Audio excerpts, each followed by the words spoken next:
Good afternoon everyone. चलिए start करते हैं अपनी क्लास। और आज का जो हमारा टॉपिक है वो है वाच्य।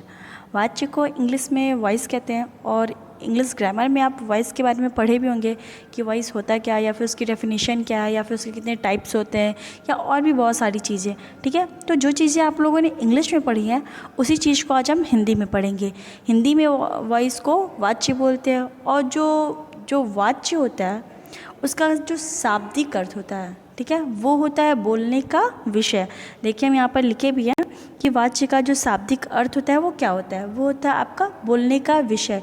यानी कि आप जो बोल रहे हैं या अपनी बातें जब आप दूसरे के सामने रख रहे हैं तो आप किस चीज़ को ज़्यादा प्रेफरेंस दे रहे हैं। आप अपने आप को मीन्स कर्ता को दे रहे हैं, ठीक है, या सब्जेक्ट को या नाउन को दे रहे हैं, किसको ज़्यादा दे रहे हैं। आप अपने आप को दे रहे हैं या फिर अपने भाव को दे रहे हैं या फिर कर्म को दे रहे हैं। तो आप किसको ज़्यादा हमारे बोलने के विषय में या हमारी बातों में किसको ज़्यादा महत्ता दी जाती है, वो चीज़ हम वाच्य के द्वारा देखते हैं या फिर पढ़ते हैं। ठीक है, तो आप इंग्लिश में वॉइस पढ़े हैं, आज हम चलिए हिंदी में इसको वाच्य के बारे में पढ़ाते हैं। तो वाच्य का जो आप डेफिनेशन भी देखेंगे कि यहाँ पर एकदम साफ लिखा है कि वाच्य क्रिया का वह रूप है जिससे यह ज्ञात होता है कि वाक्य में कर्ता प्रधान है, कर्म प्रधान है अथवा भाव प्रधान है। कुल मिलाकर एक ही बात है जो हम अभी आपसे कहें कि वाच्य में हमको देखना होता है कि किसको ज़्यादा प्रेफरेंस दिया गया है, यानी कि खुद को, कर्ता को, सब्जेक्ट को या उद्देश्य को दिया गया, या फिर कर्म को दिया गया, या फिर भाव को दिया गया। तो हमारे बोलने के विषय के हिसाब से, यानी कि हम जब बोलते हैं या अपनी बातें जब रखते हैं तो हमारी बातों के हिसाब से, हमारे विषय के हिसाब से ये चीज़ अपने आप पता चल जाती है कि हमारी बातों में महत्ता किसको दी जा रही है। तो अगर हम इस डेफिनेशन को देखते हैं तो हमको एक ही चीज़ पता चलता है कि अगर वाक्य में क्रिया के लिंग वचन, यानी कि क्रिया भी है, उसका लिंग या उसका जो वचन है वो कर्ता के अनुसार है या कर्म के अनुसार है या भाव के अनुसार, यानी कि अगर कर्ता के अनुसार होगा तो वो कर्तवाच्य हो जाएगा, कर्म के अनुसार होगा तो कर्मवाच्य हो जाएगा, और भाव के अनुसार होगा तो वो क्या हो जाएगा, आपका भाववाच्य हो जाएगा। तो कुल मिलाकर यहाँ पर वही है कि हमारे बोलने का जो विषय होता है वो होता है वाच्य, यानी कि हम अपनी बातों में किसको ज़्यादा महत्ता दे रहे हैं। ठीक है, राधा पत्र लिखती है, यानी कि पहले में क्या है, पहले में लिखना क्रिया का संबंध किससे जोड़ा गया है, राधा, लिखने क्रिया का संबंध किससे डायरेक्ट जोड़ा गया है, राधा से लिखा किया गया है। ठीक है, तो पहले में लिखना क्रिया का संबंध कर्ता यानी राधा से किया गया है। ठीक है, अब दूसरा आप सेंटेंस देखेंगे, पत्र राधा द्वारा लिखा जाता है। ठीक है, यानी दूसरे में कर्म प्रधान है। ठीक है, क्यों कर्म प्रधान है, क्योंकि यहाँ पर जो कर्म है वो आपका कहाँ पर रखा गया, उद्देश्य के स्थान पर रख दिया गया है। उद्देश्य मतलब पता है ना, आपका सब्जेक्ट यानी जो कर्ता होता है। तो यहाँ पर आपका ये जो पत्र है वो उद्देश्य के स्थान पर रख दिया गया है। और यहाँ पर जो लिखने की क्रिया है, ठीक है, इसमें ये जो पत्र है वो राधा द्वारा लिखा जाता है। तो यहाँ पर जो लिखने, ये जो क्रिया है वो कर्म के अकॉर्डिंग है। ठीक है, तो इसलिए इसको कर्मवाच्य में रखा गया है। और तीसरे में क्रिया का संबंध, और जो थर्ड वाला है आपका है तुमसे, ये आपका सब्जेक्ट हो गया ना। तो यहाँ पर ये चीज़ बता रहा है कि तीसरे में लिखा नहीं जाता। तीसरे में जो क्रिया का संबंध है ना तो वो कर्ता से है ना ही वो कर्म से है, यानी कि जो क्रिया है वो अपने आप में ही एक सेंस दे देती है। ठीक है, लिखा नहीं जा रहा है। ठीक है, तब तुमसे हो या उससे हो या हमसे हो या किससे हो, इससे मतलब नहीं है। यहाँ पर इस क्रिया अपना भाव खुद ही स्पष्ट करती है, वो अपने आप में ही प्रधान होती है। तो जहाँ पर क्रिया अपने भाव को खुद ही स्पष्ट करे और अपने भाव को ही प्रधान रखती है तो वो वो भाववाच्य हो जाता है। यानी कि क्रिया का संबंध जब कर्ता से होता है तो वो क्या हो जाता है, वो कर्तवाच्य हो जाता है। और क्रिया का संबंध जब कर्म से होता है तो वो कर्मवाच्य हो जाता है। और जब क्रिया स्वयं में प्रधान हो जाती है तो वो आपका क्या हो जाता है, भाववाच्य हो जाता है। तो कुल मिलाकर वाच्य जो होता है वो होता है हमारे बोलने का विषय, यानी कि हम जब अपनी बातें रखते हैं तो हम ये चीज़ देखते हैं कि हम प्रधानता किसको दे रहे हैं। फर्स्ट वाले में हमने किसे दिया प्रधानता, कर्ता को दिया, यानी कि उद्देश्य को दिया, यानी हमारा जो सब्जेक्ट था उसको दिया, क्योंकि जो लिखने का कार्य है वो राधा के द्वारा किया जा रहा है। दूसरे में जो लिखा जा रहा है वो क्या लिखा जा रहा है, यानी कि पत्र लिखा जा रहा है। तो इसमें क्या है, कर्म को ज़्यादा प्रधानता दी जा रही है। और तीसरे में लिखा नहीं जाता तो यहाँ पर क्या है, न कर्म को प्रधानता दी जा रही है ना ही कर्त को प्रधानता दी जा रही है। यहाँ पर भाव स्पष्ट करने के लिए क्रिया अपने आप में ही पर्याप्त है। तो जहाँ पे क्रिया जो है वो कर्ता के हिसाब से चले वो कर्तवाच्य हो जाता है, जहाँ पे क्रिया जो है वो कर्म के हिसाब से चले वो कर्मवाच्य हो जाता है। और जो जहाँ पर जो क्रिया है वो जो ना तो उसका संबंध कर्ता से हो और ना ही कर्म से हो, बल्कि स्वयं ही अपने भाव अपना प्रधान हो, ठीक है, अपने भाव को स्पष्ट कर सकती हो, तो वहाँ पर वो आपका भाववाच्य हो जाता है। तो ये होता है आपका वाच्य। इसीलिए हम यहाँ पर आपको लिखे भी हैं कि वाच्य में 3 की प्रधानता होती है। किसकी प्रधानता होती है? 3 की होती है। क्यों होती है? क्योंकि जो क्रिया होती है या तो कभी वो कर्ता के अकॉर्डिंग चलती है, या तो कर्म के अकॉर्डिंग चलती है, या तो भाव के अकॉर्डिंग चलती है। तो इसलिए वाक्य में 3 की प्रधानता होती है, या तो कर्ता, या तो कर्म और या तो भाव। तो यहाँ पर साफ देखा गया कि माधव क्रिकेट खेलता है, तो यानी कि खेलने का कार्य कौन कर रहा है? माधव कर रहा है। तो यानी जो क्रिया है वो किससे जुड़ी हुई है? कर्ता से जुड़ी हुई, इसलिए ये क्या हो गया आपका कर्तवाच्य हो गया। दूसरा है आपका माधव द्वारा क्रिकेट खेला जाता है, ठीक है, यानी कि माधव द्वारा क्या किया जाता है? कर्मवाच्य पहचानने का सबसे आसान तरीका होता है कि हम क्वेश्चन करते हैं और अगर हमको हमारा रिप्लाई मिल जाता है, ठीक है, तो वो होता है आपका कर्मवाच्य, ठीक है। तो अगर हम बोलते हैं चिड़िया उड़ रही है, तो ये आपका कर्मवाच्य नहीं हो रहा है। अगर हम बोलते हैं चिड़िया आकाश में उड़ रही है, तो ये आपका क्या हो जाएगा? ये आपका कर्मवाच्य हो जाएगा, क्योंकि हम अगर क्वेश्चन करेंगे कि चिड़िया उड़ रही है, तो चिड़िया कहाँ उड़ रही है? नहीं पता ना। लेकिन अगर हम यही सेंटेंस रखेंगे चिड़िया आकाश में उड़ रही है और फिर हम क्वेश्चन पुट करते हैं कि चिड़िया कहाँ उड़ रही है, तो चिड़िया आकाश में उड़ रही है। तो सबसे इजी होता है कर्मवाच्य पहचानने के लिए कि हम क्वेश्चन करते हो और अगर हमको हमारा जवाब मिल जाता है तो वहाँ पर आपका क्या होता है, यानी कि वहाँ पर कर्म रखा गया है वहाँ पर, इसीलिए वो कर्मवाच्य हो जाता है। तो माधव द्वारा क्रिकेट खेला जा रहा है, तो यहाँ पर जो खेलने की जो क्रिया है वो किससे जुड़ी हुई है? क्रिकेट, यानी कि कर्म से जुड़ी हुई है। तो इसलिए यहाँ पर आपका क्या हो जाएगा? कर्मवाच्य हो जाएगा।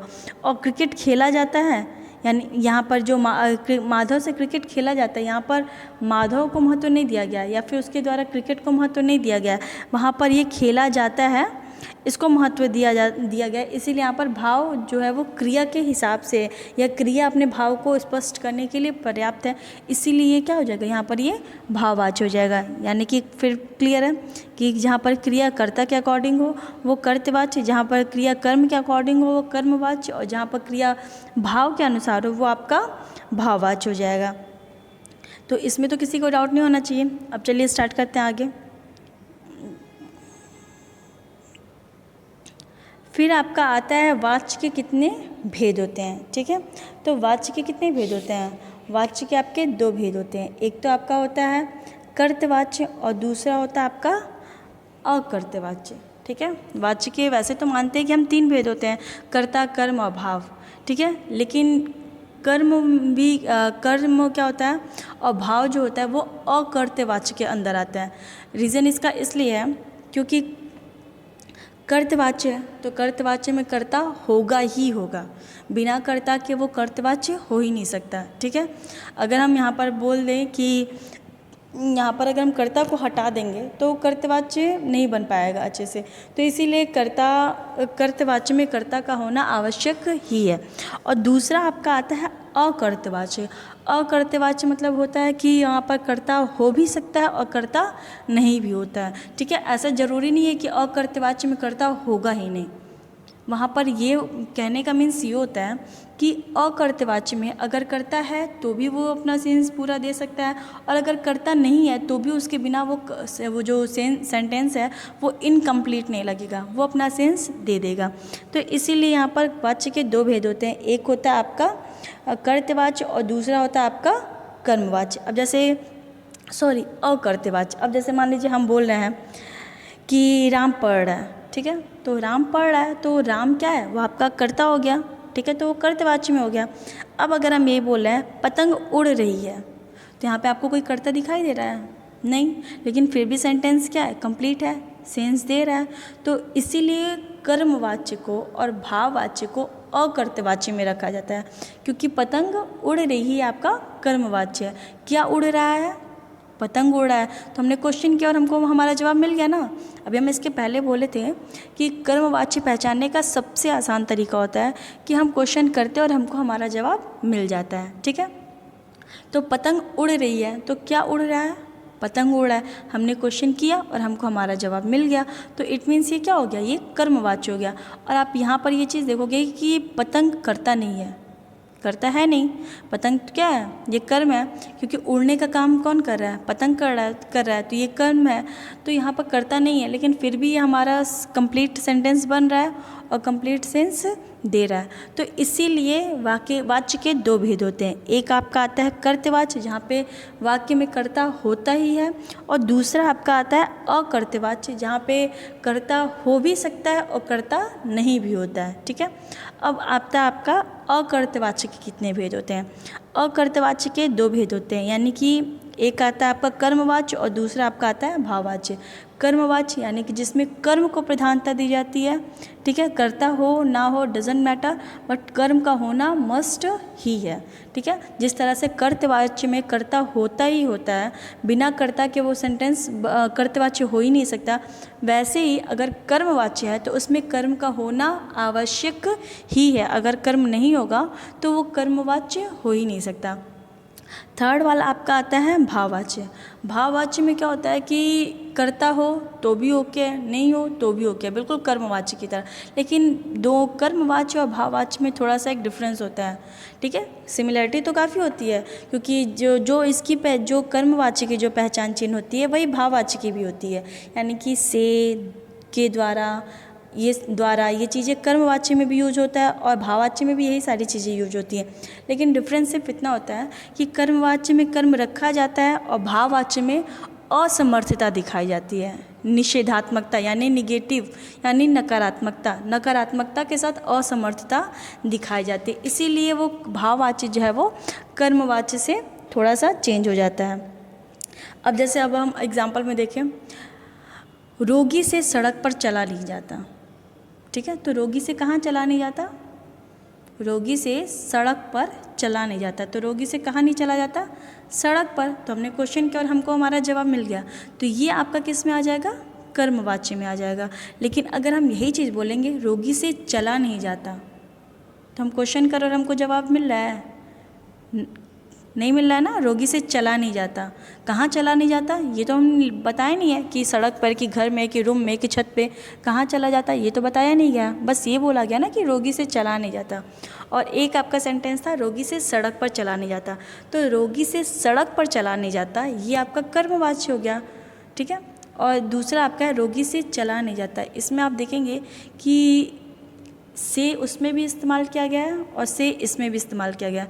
हम यहाँ पे लिख तो पा नहीं रहे हैं, तो इसलिए आप अपनी कॉपी में एक बार लिख के ट्राई करना कि रोगी से सड़क पर चला नहीं जाता और रोगी से चला नहीं जाता, दोनों सेंटेंस एकदम सेम है, बस एक में हमने सड़क को ऐड किया और एक में हमने सड़क को हटा दिया है। तो एक सड़क को ऐड करने के कारण वो कर्मवाच्य हो गया और सड़क को हमने हटा दिया, इसलिए वो क्या हो गया, वो हमारा भाववाच्य होगा। क्यों भाववाच्य होगा, क्योंकि उसमें असमर्थता दिखाई जा रही है, रोगी से चला नहीं जा रहा है, इसका मतलब यही है ना कि रोगी कैपेबल नहीं है चलने के लिए। ठीक है, तो भाववाच्य क्या होता है, उसमें निषेधात्मकता के साथ साथ असमर्थता दिखाई जाती है। रोगी से चला नहीं जाता तो निषेधात्मकता भी है, या रोगी से चला जाता है यानी इसमें भी यही है ना कि वो कैपेबल नहीं है कि वो चल सके। तो वही बात होती है कि भाववाच्य होता है वो क्या होता है, असमर्थता या फिर विवशता व्यक्त करता है। ठीक है, और उसके सेंटेंस में खुद ही ये चीज़ दिखाता है कि वो निषेधात्मक है या निगेटिव है। ठीक है, अगर हम ये बोलते हैं कि रोगी से चला नहीं जाता तो भी वो नकारात्मकता का बोध दिखा रहा है, क्योंकि रोगी ऐसा लग रहा है ना कि वो कैपेबल नहीं कि वो चल सके। और अगर हम यही बोलते हैं कि रोगी से चला जाता है तो भी तो ये एक निषेधात्मकता का ही क्या बोलते हैं, ऐसा साउंड कर रहा है ना जैसे कि हाँ रोगी कैपेबल नहीं कि वो चल सके। तो इसीलिए जो भाववाच्य होता है उसमें जो क्रिया होती है वो स्वयं ही प्रधान होती है, उसमें कर्ता हो ना हो कोई फ़र्क नहीं पड़ता। हाँ ये होता है कि कर्मवाच्य और भाववाच्य में एक में कर्म रख दिया जाता है और एक में क्या होता है कर्म रहे तो भी है लेकिन असमर्थता और विवशता का बोध कराया जाता है, ये होता है आपका भाववाच्य। यानी कर्तवाच्य यहाँ पे कर्ता होता है, कर्मवाच्य यानी कि जिस सेंटेंस में कर्म को प्रधानता दी जाती है, और भाववाच्य यानी कि जिस सेंटेंस में भाव को प्रधानता दी जाती है। अब आपका आता है वाच्य के कितने भेद होते हैं, अभी हम बताए ना कर्तवाच्य और अकर्तवाच्य। ठीक है, तो पहले हम कर्तवाच्य पढ़ते हैं। कर्तवाच्य अभी हम कब से, जब से हम ये स्टार्ट किए हैं तब से हम ये बात बोल रहे हैं कि कर्तवाच्य क्या होता है। कर्तवाच्य आपका होता है जिसमें कर्ता को प्रधानता दी जाती है। यहाँ पर आप इसकी डेफिनेशन देखेंगे, साफ लिखा है कि क्रिया के जिस रूप में कर्ता प्रधान हो उसे कर्तवाच्य, यानी कि क्रिया के जिस रूप में कर्ता प्रधान होता है उसे हम क्या बोलते हैं, कर्तवाच्य कहते हैं। ठीक है, यानी कि इसमें जो लिंग होता है, जो अब यहाँ पे राम फल खाती तो लिखेंगे नहीं। ठीक है, यानी कि जो लिंग है, जो वचन है, जो क्रिया है, वो कर्ता के मतलब कर्ता के अकॉर्डिंग होता है। ठीक है, तो ये होता है आपका कर्तवाच्य। दूसरा, कर्तवाच्य की विशेषताएं भी बहुत सारी होती हैं। आप जब कारक पढ़ते होगे तो कर्ता ने परसर्ग का यूज करते होगे ना, कर्ता ने कर्म को करण से ऐसे पढ़े होगे ना, तो जहाँ पे ने आता है वो कर्ता हो जाता है। तो कर्तवाच्य की पहचान ये भी होती है, कर्तवाच्य को पहचानने का बहुत आसान तरीका होता है कि एक तो ये होता है कि उसमें कर्ता को प्रधानता दी जाती है। दूसरी चीज़ ये होती है कि कर्तवाच्य में ने परसर्ग का भी इस्तेमाल होता है, लेकिन ये चीज़ ज़रूरी नहीं है कि हर सेंटेंस में आपका ने परसर्ग इस्तेमाल किया ही जाए। ठीक है, जैसे कि आप एग्जाम्पल में देख लेंगे, आप एग्जाम्पल में भी देखेंगे। अब यहाँ पे हम लिखे हैं राम फल खाता है। ठीक है, यहाँ पे हमने ने परसर्ग का इस्तेमाल नहीं किया है। अभी हम ये भी बोल सकते हैं राम ने फल खाया।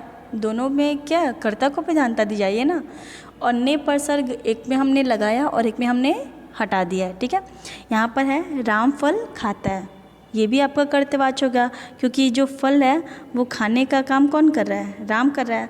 तो राम फल खाता है, यानी क्रिया किसके अकॉर्डिंग है, राम के अकॉर्डिंग है। अब यहाँ पर हम ये बोलते हैं राम ने फल खाया, तो यहाँ पे हमने एक जगह क्या है ने परसर्ग का इस्तेमाल कर दिया, तो क्या उससे हमारा जो वाच्य है वो चेंज हो गया, नहीं हुआ ना। तो बस वही है कि कर्तवाच्य होता है उसमें ने परसर्ग होता भी है और नहीं भी होता है। मतलब कि ज़रूरी नहीं है कि हर सेंटेंस में हम ने परसर्ग का इस्तेमाल करें ही करें। अगर हम ऐड करते हैं तो भी वो कर्तवाच्य होगा, अगर हम उसको स्किप कर देते हैं तो भी वो कर्तवाच्य होगा। जैसे आपका दिनेश पुस्तक पढ़ता है, ठीक है, तो दिनेश पुस्तक पढ़ता है ये भी आपका कर्तवाच्य, और दिनेश ने पुस्तक पढ़ा ये भी आपका क्या है, कर्तवाच्य है, क्योंकि दोनों में क्या है ने परसर्ग हम एक जगह लगा रहे हैं और एक जगह हटा रहे हैं। तो ये होता है कर्तवाच्य की विशेषता। दूसरी कर्तवाच्य की सबसे बड़ी विशेषता ये होती है कि कर्तवाच्य जो होता है वो काफ़ी फ्लेक्सिबल होता है, यानी कि कर्तवाच्य जो होता है वो कर्म में भी चेंज हो जाता है और कर्तवाच्य जो होता है वो भाव में भी चेंज हो जाता है। और होता इसलिए है क्योंकि कर्तवाच्य में क्या होता है, कर्म हम रख भी सकते हैं और कर्म हम हटा भी सकते हैं। ठीक है, राम खाता है तो राम क्या खाता है नहीं पता ना, तो ये हमारा यहाँ पर कर्म नहीं है। और अगर हम ये बोलते हैं कि राम फल खाता है तो राम क्या खाता है, तो राम फल खाता है, तो यहाँ पर हमारा कर्म है। यानी कि कर्तवाच्य जो होता है वो सकर्मक भी होता है और कर्तवाच्य जो होता है वो अकर्मक भी होता है। सकर्मक मतलब कि जहाँ पर कर्म होता है, यानी कि हम क्वेश्चन करते हैं और हमको हमारा जवाब मिल जाता है, और अकर्मक यानी कि जहाँ पे कर्म नहीं होता है, यानी कि हम क्वेश्चन करते हैं और हमको हमारा जवाब नहीं मिलता है। यानी कि राम फल खाता है, ये राम क्या खाता है, तो फल खाता है, तो ये सकर्मक हो गया। और राम खाता है तो क्या खाता है नहीं पता, ये हमारा अकर्मक हो गया। तो कर्तवाच्य जो होता है वो सकर्मक भी होता है और अकर्मक भी होता है। इसीलिए कर्तवाच्य कर्म में भी चेंज होता है और भाव में भी चेंज होता है, क्योंकि कर्म जो होता है वो सकर्मक होता है और भाव में क्या होता है, विवशता या असमर्थता को दिखाई जाती है। तो इसीलिए कर्तवाच्य जो होता है वो कर्म में भी कन्वर्ट हो जाता है या चेंज हो जाता है और वो भाव में भी चेंज हो जाता है। ठीक है, दूसरी चीज़ कर्तवाच्य की विशेषता ये भी होती है कि कर्तवाच्य आपका सकारात्मक भी होता है और नकारात्मक भी होता है। कोई भी सेंटेंस जो होता है वो सकारात्मक यानी कि पॉजिटिव और नेगेटिव दोनों होते हैं। ठीक है, तो कर्तवाच्य में सकारात्मकता भी पाई जाती है और कर्तवाच्य में नकारात्मकता भी पाई जाती है। तो कुल मिलाकर कर्तवाच्य की एक ही विशेषता होती है कि कर्तवाच्य क्या होता है, कर्तवाच्य में ने परसर्ग का इस्तेमाल किया जाता है, लेकिन ज़रूरी नहीं है कि हर सेंटेंस में हम ने परसर्ग रखें ही। ठीक है, ने परसर्ग होता है तो भी वो कर्मवाच्य है, नहीं कर्तवाच्य है, और अगर नहीं होता है और अगर कर्ता को प्रधानता दी जा रही है तो भी वो आपका कर्तवाच्य है। तो कर्तवाच्य में यानी कि क्रिया जो है वो कर्ता के अकॉर्डिंग होती है, ठीक है। पहली विशेषता ये हो गई। दूसरी विशेषता ये हो गई कि उसमें ने परसर्ग का इस्तेमाल हो गया।